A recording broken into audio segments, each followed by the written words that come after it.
Hola, bienvenidos a todos una vez más a Monster Tracks, un placer volver a teneros con nosotros. Y nada, de nuevo estamos con esta serie de entrevistas que venimos haciendo tanto a técnicos como a músicos de la industria.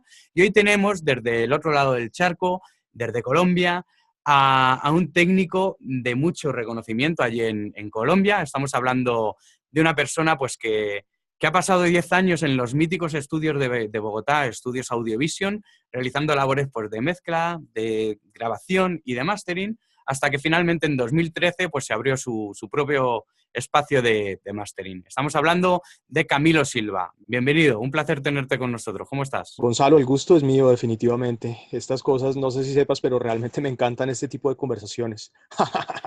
Vamos a romper el hielo, si te parece, con la primera pregunta, que es un poco genérica. Ya verás, es un poco rara, pero quiero saber un poco lo que pensáis cada uno de vosotros. ¿Qué es para ti el sonido? El sonido es arte, el sonido es placer, el sonido es percepción, es vida, realmente. Si lo pones en esos términos, un poquito cursis, pero creo que esa es la gran motivación detrás de todos los que de alguna forma trabajamos en uno u otro aspecto en la cadena de producción musical. Cuando te viene alguien a grabar, bueno, tú eres ingeniero de mastering o a masterizar, pero me gustaría llevarlo al terreno de la grabación y yo sé que tú has tenido experiencia en grabación, entonces a ver qué puedes recordar de esa experiencia. Cuando te entraba un grupo a grabar, ¿qué son esos elementos que más apreciabas tú de la banda cuando te entra a grabar? Bueno, tengo que ser honesto contigo y efectivamente todo mi background viene de ser ingeniero de grabación durante muchos años, prácticamente desde que salí de la escuela. Em, no todas las situaciones eran iguales. Realmente debo decir que no todas las situaciones eran placenteras. Sin embargo, tenemos un porcentaje de situaciones que eran espectaculares, que digamos que salvaban el resto, compensaban el resto. Situaciones, particularmente grabaciones al vivo, grabaciones en bloque que llamamos acá en Colombia, donde tienes que obligatoriamente por el género, por el estilo, tienes que grabar a todo el mundo junto.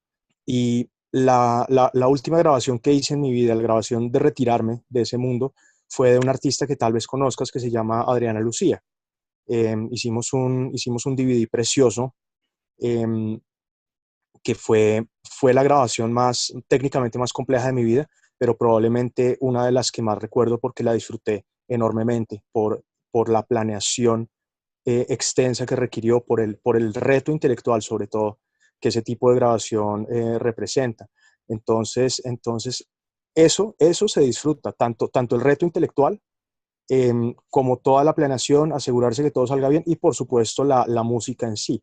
Pero digamos que una vez tú has ejecutado todo tu plan maestro y todo sale lindo y bonito y todo está andando y por fin puedes escuchar algo balanceado, lindo en tus parlantes, es como que te puedes relajar un momento así y cierras los ojos y lo disfrutas hasta que hay que cortar la toma, pero, pero es un momento grandioso realmente y eso era lo que solía suceder con este tipo de grabaciones de las que te hablo.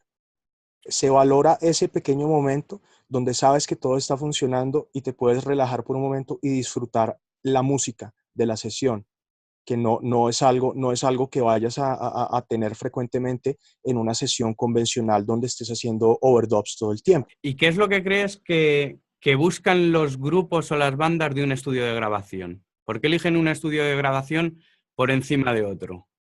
Realmente las consideraciones son muy diferentes y son muy dependientes de cada situación.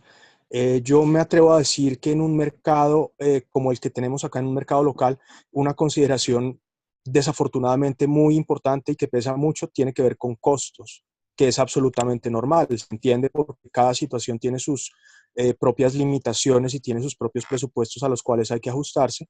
Entonces, una consideración principal, importantísima, es el factor calidad versus precio. Es normal, es lógico. Sin embargo, cuando tenemos unos presupuestos un poco más holgados, podemos estar diciendo que una de las prioridades más importantes es un entorno inspirador, es un entorno agradable y un equipo, sobre todo un recurso humano eh, sin par, un recurso humano eficiente, proactivo, apto. y que se encaje bien, que se acople bien con tu producto y con tu estilo. ¿Cuáles serían para ti las funciones que debería tener un productor musical? Bueno, básicamente el productor, al igual que el ingeniero, son facilitadores. De hecho, en diferentes aspectos, porque el ingeniero viene siendo un facilitador técnico, pero el productor viene siendo un facilitador humano, totalmente. La primera función del productor es ser una especie de psicólogo y es ser una especie de terapeuta en estudio. Básicamente, tú como productor tienes que lidiar con unos egos a veces gigantescos, tienes que lidiar con unas presiones enormes, tienes que lograr acuerdos, tienes que negociar, tienes que mantener eh, la inspiración andando, tienes que mantener todo bajo control, pero realmente yo lo veo más hacia un lado humano que hacia un lado técnico, todo lo que tiene que ver con el rol del productor, realmente. Entonces eso creería que es la prioridad. ¿Crees que los técnicos y los músicos hablamos el mismo idioma? No, definitivamente no. Eh, pero parte de tu trabajo como técnico es ese. Parte de tu trabajo como técnico es convertirte en un intérprete. Tú tienes que traducir lo subjetivo en objetivo, tienes que traducir lo musical en técnico, tienes que, tienes que traducir términos que son tan ambiguos como cálido, profundidad, enorme, el tipo de términos que tú usas cuando eres músico, a algo que sea tangible técnicamente hablando. Esa parte no es fácil y esa parte la adquieres con los años, básicamente. Eh, la capacidad de hablar ambos idiomas y pasar de uno a otro sin problema. Entonces, no solemos hablar el mismo idioma, creo yo. Hay casos en que sí, cuando tu músico, tu artista, a veces ellos tienen un background técnico, que eso ayuda. ¿Y cómo sueles lidiar tú estas situaciones? Aparte de la experiencia, a lo mejor hay momentos en los que quizá no entras al trapo sobre cuestiones técnicas porque ya das por hecho que no va a haber un entendimiento ahí. Es una buena pregunta la que estás planteando, porque nosotros, por ejemplo, como ingenieros de mastering, nuestro trabajo tiende a ser muy técnico o es la forma en que la gente lo ve. Yo sigo sintiendo que es un trabajo muy técnico, muy específico, y por lo general lo que son cuestiones artísticas, conceptuales, inclusive de gusto a veces, tiendo a dejarlas un poquito por fuera de la puerta del estudio, pero soy muy consciente de la importancia de esos factores en mi trabajo. Em, Normalmente yo tiendo a atinar en el blanco al primer intento en un 90% de ocasiones, pero estoy abierto a los cambios porque comprendo la importancia de los factores de gusto personal o esas discrepancias en lenguaje, por ejemplo, que me ha pasado un par de veces y son asuntos puramente comunicacionales. Básicamente se trata de descifrar un poco las palabras de lo que tu cliente quiere.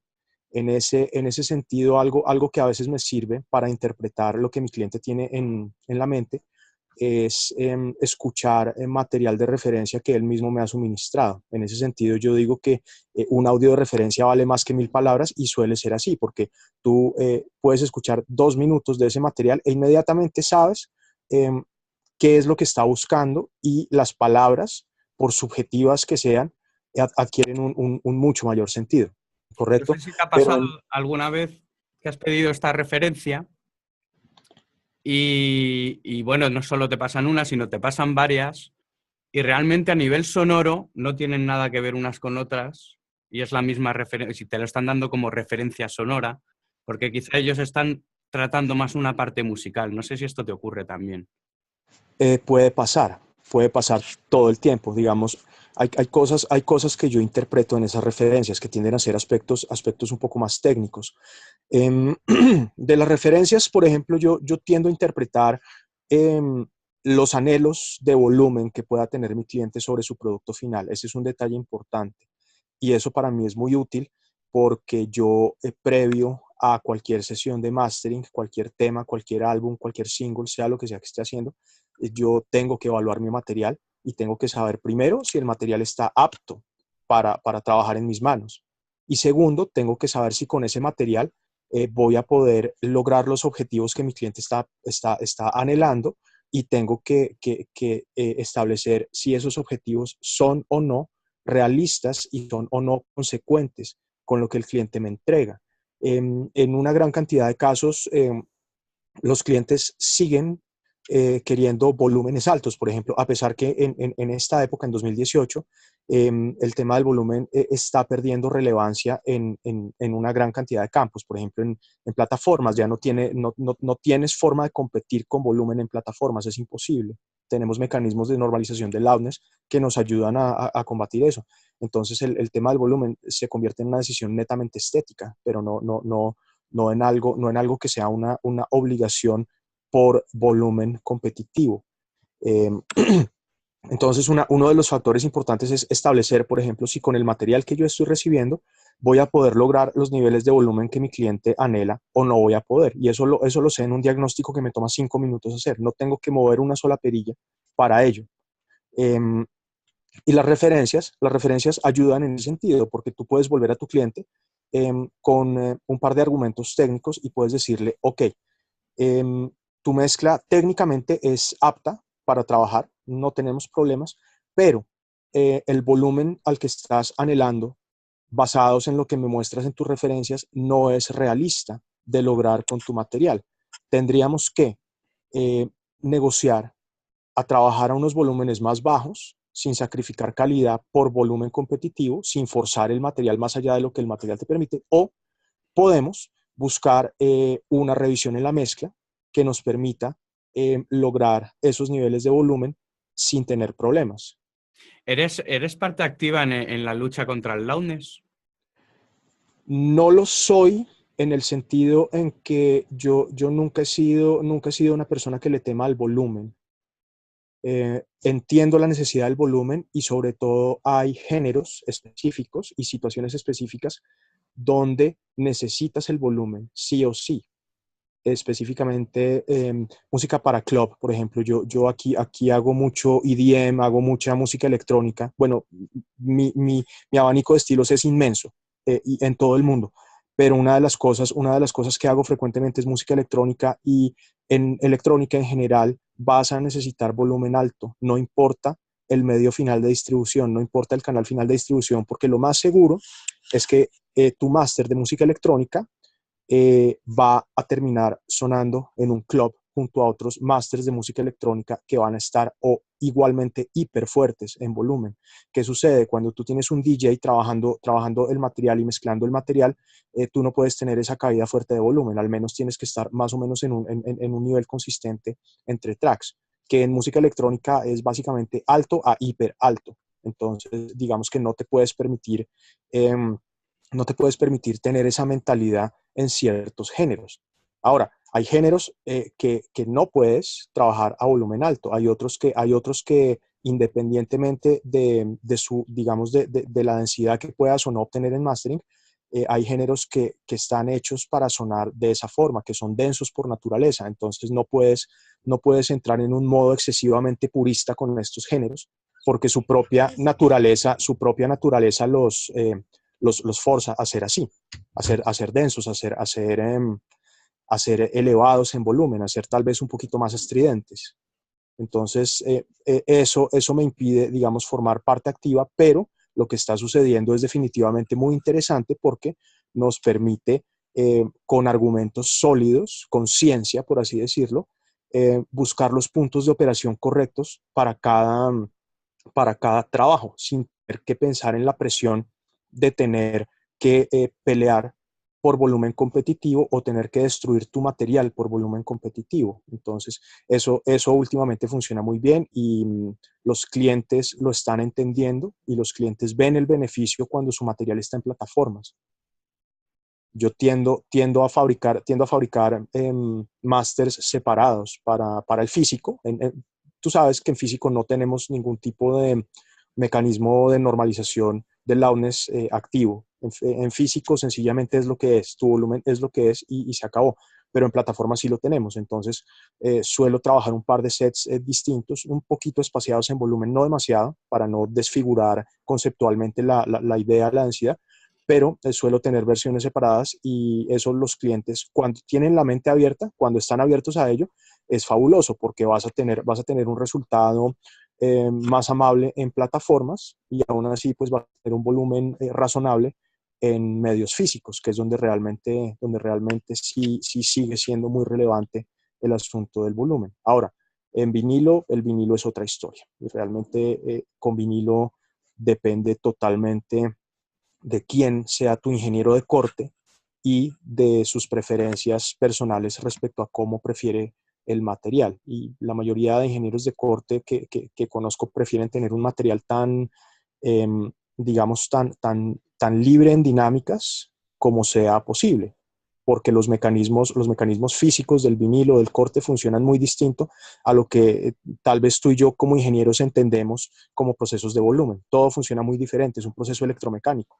Bueno, pues vamos a la siguiente pregunta. Para ti, y después de haber hablado de estas cuestiones técnicas y sonoras, ¿qué sería una buena grabación musical?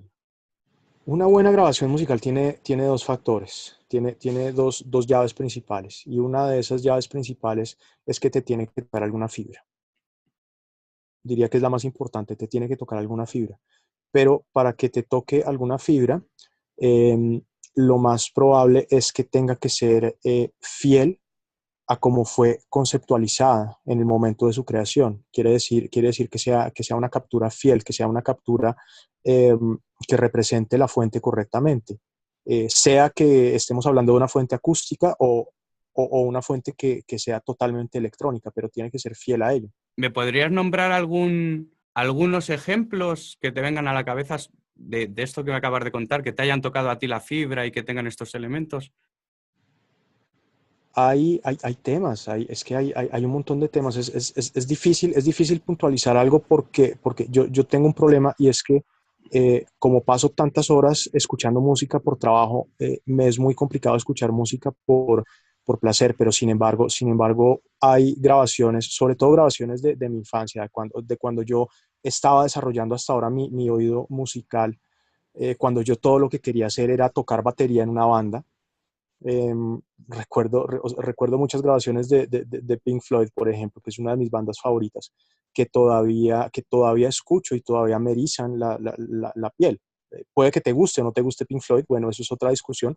Eh, Sobre todo los últimos discos, los discos que hizo ya casi que Gilmour en solitario bajo el nombre de Pink Floyd.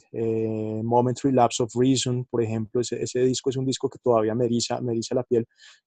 Y fíjate que es un disco que, según mi entendimiento, tiene una gran cantidad de digital involucrado en las primeras épocas de digital. Entonces tampoco es que vaya a ser un debate de la calidez del análogo versus lo preciso del digital y menos en 2018, donde estamos en un punto en que la tecnología realmente en las manos correctas y aptas te va a permitir tener ese tipo de captura, eh, asumiendo por supuesto que tengas la fuente correcta delante del micrófono y el talento correcto delante del micrófono. No sé si te viene algún otro disco, alguna otra canción. Hay unos álbumes muy importantes del rock progresivo más moderno que asocio mentalmente con ciertas épocas de la escuela, por ejemplo. Si te hablo de Dream Theater y su Images and Words, que es un álbum legendario, por así decirlo, seminal en la historia del rock progresivo. Hay un par de cortes ahí que todavía me ponen a temblar a pesar de la edad que tienen y que de repente su sonido a pesar que no es malo, tiene factores que no comparto, que yo, si yo hubiera estado sentado en la consola piloteándola, tal vez lo hubiera hecho diferente, por supuesto. Eh, el tema que cierra ese disco, que se llama Learning to Live, ese tema es uno de esos temas largos que te ponen los pelos de punta, claro, si tú eres fan de la banda. Ya irnos un poquito a lo más pesado, por ejemplo, bueno, yo vengo de ahí, vengo totalmente del metal y de la música pesada, lo que escuchaba principalmente cuando joven, al lado de cosas como Pink Floyd y Duran Duran, lo cual es extraño porque son géneros que no necesariamente son compatibles, pero así de ecléctico era el gusto mío cuando niño, cuando joven. de escuchar un día Pink Floyd y después cambiar a escuchar Death, por ejemplo, escuchar Iron Maiden. Metallica nunca me gustó, pero ese tipo de cosas. Entonces te puedo decir que hay un corte de esta banda de Death, que es una banda muy importante para mí, digamos, para mi forma de sentir la potencia en la música. Hay un corte de un disco del 95. El disco se llama Symbolic, el corte se llama Symbolic, es el opening theme de ese disco, que es un corte impresionante para mí. Todavía me pone a mil, pero en un muy buen sentido. Entonces, en un ángulo completamente diferente que el otro que acabo de mencionar. Ya si me paso a algo más moderno, y eso sería vintage para nuestra época, que estamos en 2018, pero hay un par de cortes de Brand New Day, de Sting, que sigo usando como cortes de referencia, pero que a la vez me mueven una fibra adentro. Entonces, realmente hay de todo, pero hay mucho de gusto personal ahí involucrado. ¿Cuál es la forma en la que más disfrutas escuchando música?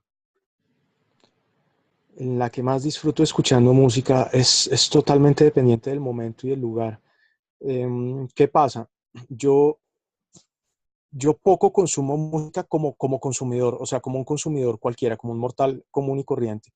Entonces, cuando lo hago, por lo general es en casa, en un sistema cualquiera, que seguramente no va a ser un sistema de muy alta calidad. Bueno, yo en la casa todavía conservo mis viejos NS10, eh, para escuchar música en ellos, pero tú los amas o los odias y realmente no son parlantes en los que tú debas consumir música como consumidor regular. Entonces, suelo escuchar la música ya, y es básicamente la música que mi esposa coloca, no la música que yo coloco. Es raro que yo coloque música, y me gusta que la gente coloque música también para alimentarme de cosas diferentes a lo que estoy habituado. Entonces, la consumo en casa, me gusta consumirla si puedo con una cerveza en la mano, algo que me ayude a desconectarme un poco digamos, de todo lo técnico con lo que vengo lidiando a lo largo de todo el día. Ahora, hay raras ocasiones donde realmente quiero sentir este sistema, mi sistema de mastering, donde realmente quiero sentirlo y quiero escuchar la música con ese nivel de precisión, o sea, quiero consumirla con ese nivel de precisión. Entonces, hay algunas contadas ocasiones en que me siento acá en mi sala en ese plan, en plan de consumir música, pero en un entorno de absoluta precisión.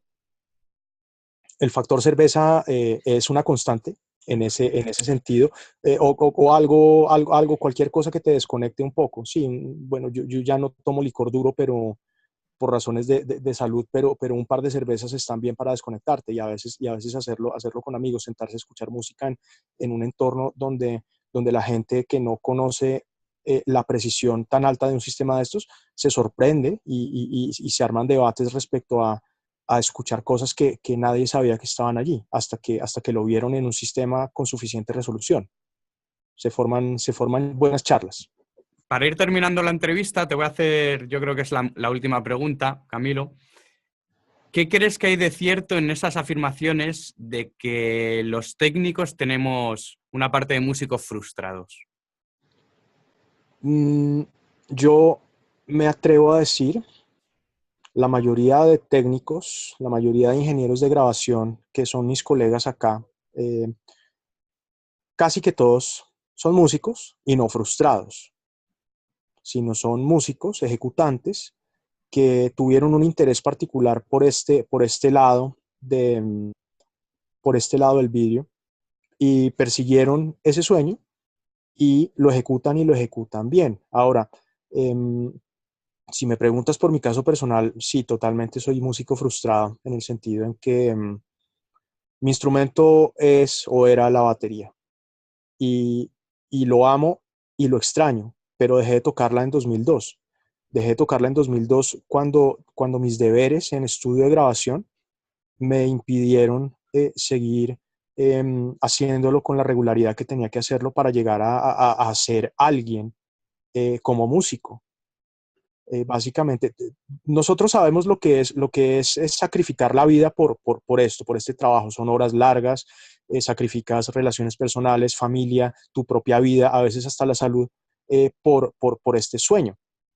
Entonces, una de las cosas que tuve que sacrificar en el camino fue ejecutar mi instrumento. Lo extraño, conservo mi batería, la tengo en mi taller que está aquí cerca, pero ya no la puedo ejecutar y de hecho por salud creo que sería difícil para mí volver a ejecutarla. Lo intenté, pero el tiempo y además debo cuidarme las manos, debo ser muy cuidadoso con mis manos.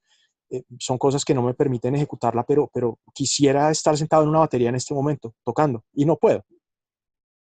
Entonces tengo que verlo un poquito, sí, desde ese lado de músico frustrado.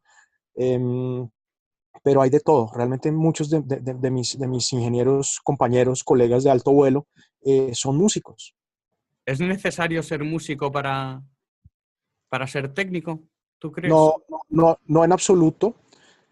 Reconozco que es un plus, pero tienes que sacar los pros y los contras de cada situación y tratar de voltear esos contras a favor. ¿Qué pasa? En un caso como tengo que hablar de mi caso, lógicamente, porque mi caso es particular. Yo, a pesar que mi instrumento era la batería, yo no soy músico. Tuve, digamos, la desdicha de empezar tarde con el instrumento. Yo nunca aprendí a leer bien, por ejemplo. Entonces, yo puedo medio leer ritmo y puedo medio entender lo que está sucediendo en una partitura, pero yo no puedo interpretar la melodía leyendo a primera vista porque no tuve esa clase de entrenamiento, ni tampoco ejecuto ningún instrumento melódico. Ahora, yo tengo un oído relativo tremendo y yo sé si una nota está desafinada, una coma, lo sé de inmediato y eso a veces me vuelve loco, sobre todo con la afinación vocal. Entonces, mi oído podría decirse que es un oído mucho más de consumidor, lo cual desde mi silla como ingeniero de mastering tiende a ser un plus más que un contra, porque yo soy el encargado de lograr la conexión entre lo que tú como ingeniero de mezcla me entregas, conectarlo con el público. Yo soy el encargado de establecer esa conexión y para mí verlo con oídos de espectador más que con oídos excesivamente técnicos o musicales, siento que es un plus. Digamos, yo no me voy a obsesionar con una mezcla que está afinada en do mayor, donde tienes un build-up de frecuencias rondando 250 Hz, porque es la tonalidad. Entonces, probablemente un ingeniero con un entrenamiento muy musical lo va a ver desde ese ángulo. No, es que el tema está en do mayor, entonces tiene ese build-up de frecuencias ahí porque los instrumentos están en esa tonalidad, bla, bla, bla. Yo no tiendo a verlo de esa forma. Tiendo a verlo por el lado de cómo lo está percibiendo el consumidor, que creo que es como deberíamos verlo, al menos nosotros, nuestros ingenieros de mastering, deberíamos verlo de esa forma. No es indispensable. Bajo ciertos contextos ayuda. Claro, si eres un ingeniero de grabación, eh, es bueno, pero tienes que saber dónde se dividen las funciones en el estudio. Tú eres el ingeniero, pero tú no eres el productor. Tú tienes que saber cuándo mantener el pico cerrado, ¿cierto? Eso es muy importante y es protocolo y es etiqueta de estudio. Eh, Ahora, si tú te dedicas a la música clásica, a cuestiones muy acústicas, que tuve varias sesiones con la sinfónica, con la filarmónica, eh, leer es indispensable. Sin embargo, cuando yo ejecutaba este tipo de sesiones, yo nunca solía estar solo. Básicamente, yo estaba acompañado de un productor ingeniero también. Hay una chica que recuerdo mucho y que quiero mucho que se llama Marcela Zorro. Marcela y yo trabajábamos juntos en estudio. Ella era la productora, pero Marcela es una ingeniera de muy alto vuelo. Entonces, hacíamos un equipo increíble juntos trabajando, capturando ese tipo de sesiones, porque las cosas técnicas, yo era el que me preocupaba por eso, lo que hablábamos al principio, aquí cerramos el círculo. Eh, yo era el que me preocupaba por esas cosas, pero Marcela era la que se preocupaba por asuntos puntuales de la partitura, de dónde vamos a hacer los empates para retomar secciones, de mantener el tempo, de la comunicación con el director, etcétera, etcétera, etcétera. Entonces piloteábamos la sesión juntos, pero cada uno con unos roles, digamos, divididos al momento de la captura. Entonces, fíjate que ni siquiera en unas condiciones tan exigentes como lo son capturar una sinfónica, para mí fue un impedimento no ser músico de conservatorio o músico de carrera.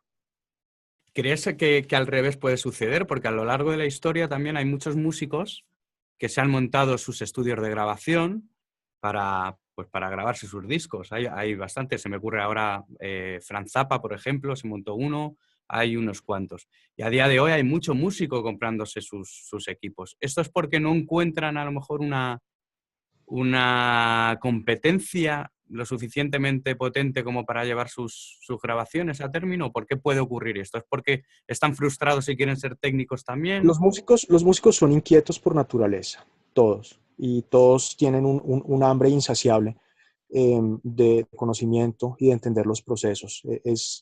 No conozco muchos músicos que no les interese conocer al menos algo de lo que es este proceso de grabación, mezcla, mastering, todas las etapas del proceso de producción de un producto hasta que se mercadea. Entonces, creo que parte de eso que mencionas viene de ahí. En algunos casos, entiendo que puede provenir sí, tal vez de la frustración comunicacional, lo que hablábamos también al principio, la frustración comunicacional de lograr ciertos aspectos sonoros que no son fáciles de comunicar al ser términos muy subjetivos.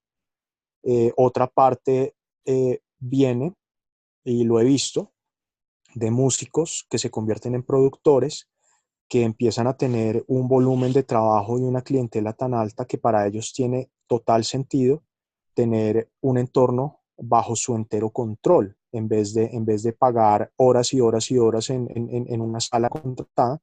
Han construido estudios para su uso personal de sus producciones, equipados con equipo top de muy alta gama, y ese es el modelo que han venido manteniendo por muchos años.